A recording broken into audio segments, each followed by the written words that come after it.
अगर आपको सड़क पर 10 लाख से बड़ा बैग मिल जाए और घर में कर्ज, बेटी की फीस और बीमार माँ हो, तो आप क्या करोगे? एक ट्रक ड्राइवर ने जो फैसला लिया, उसने उसकी पूरी ज़िंदगी बदल दी। रात के 2 बजे थे, हाईवे पर सिर्फ ट्रकों की आवाज़ सुनाई दे रही थी। राजू नाम का ड्राइवर बॉम्बे से जयपुर की तरफ सामान लेकर जा रहा था। लगातार 15 घंटे चलाने के बाद भी उसके चेहरे पर थकान से ज़्यादा चिंता थी। घर पर बूढ़ी माँ बीमार थी, बेटी की फीस बाकी थी, बैंक वाले हर दूसरे दिन फ़ोन करके कर्ज की किस्त मांग रहे थे। राजू सिर्फ एक ही बात सोच रहा था, बस ये ट्रिप सही से हो जाए, शायद 1 महीने घर संभल जाएगा।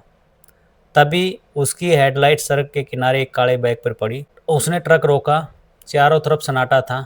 बैग उठाया, जैसे ही बैग की चिप खोली तो उसके हाथ कांप गए। अंदर नोटों की घड़ियाँ थी। इतने पैसे उसने अपनी ज़िंदगी में कभी एक साथ नहीं देखे थे। साथ में कुछ ज़रूरी कागजात और मोबाइल फ़ोन था। राजू ट्रक में बैठ गया, कुछ देर तक बैग को देखता रहा। उसके मन में पहली बार लालच आया, अगर ये मैं पैसे रख लूँ तो कर्ज ख़त्म, माँ का इलाज, बेटी की पढ़ाई सब हो जाएगा। लेकिन अगले ही पल उसे अपने पिता की बात याद आई। पिता ने बोला था, बेटा, गरीब होना शर्म की बात नहीं, बेईमान होना शर्म की बात है। राजू ने गहरी सांस ली, तभी बैग में रखा मोबाइल बजने लगा। स्क्रीन पर लिखा था, पापा कॉलिंग। राजू ने फ़ोन उठाया। उधर से रोती आवाज़ आई, बेटा बैग मिला क्या? इसमें तेरी बहन की शादी के पैसे हैं। ये सुनते ही राजू के आंसू आ गए। वह उसे समझ आ गया, ये सिर्फ पैसों का बैग नहीं है, किसी पूरे परिवार की उम्मीद थी। राजू ने कहा, चिंता मत करो, आपका बैग सुरक्षित है, जहाँ कहोगे मैं वहीं आकर दे दूंगा। करीब 1 घंटे के बाद में एक सफ़ेद कार वहाँ पहुँची। उसमें एक बुजुर्ग आदमी, उसका बेटा और परिवार के 2 लोग थे। उस जैसे ही उन्होंने बैग देखा, उनकी आंखों में आंसू आ गए। उन्होंने बैग खोला, हर घड़ियाँ गिनी, हर कागज़ देखा, सब कुछ वैसा ही था। बुजुर्ग आदमी ने कांपते हुए हाथों से 50,000 निकालकर राजू की तरफ बढ़ाया।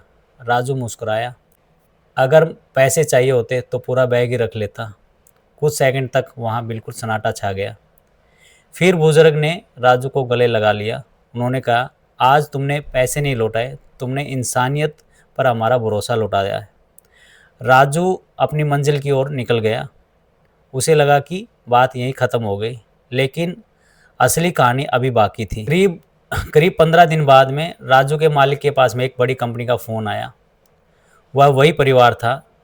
उन्होंने कहा, हमें अपने अपने ट्रांसपोर्ट का काम ऐसे ईमानदार लोगों को देना है। कुछ ही दिनों में राजू जिस कंपनी में ड्राइवर था, उसे करोड़ों का ट्रांसपोर्ट कॉन्ट्रैक्ट मिला। मालिक ने सबसे पहले राजू को बुलाया, उसकी सैलरी बढ़ाई और कहा, आज जो हमें मिला है वह तुम्हारी ईमानदारी की वजह से मिला है। उस दिन राजू घर पहुंचा तो पहली बार उसने अपनी माँ के चेहरे पर सुकून देखा।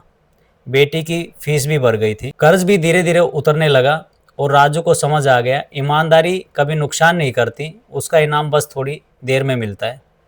दोस्तों, हर ट्रक के पीछे सिर्फ एक ड्राइवर नहीं होता, एक परिवार की उम्मीद होती है। अगर आप भी मानते हैं कि ईमानदारी आज भी जिंदा है, तो इस वीडियो को शेयर करें और कमेंट में लिखें, सलाम है ऐसे ड्राइवर को।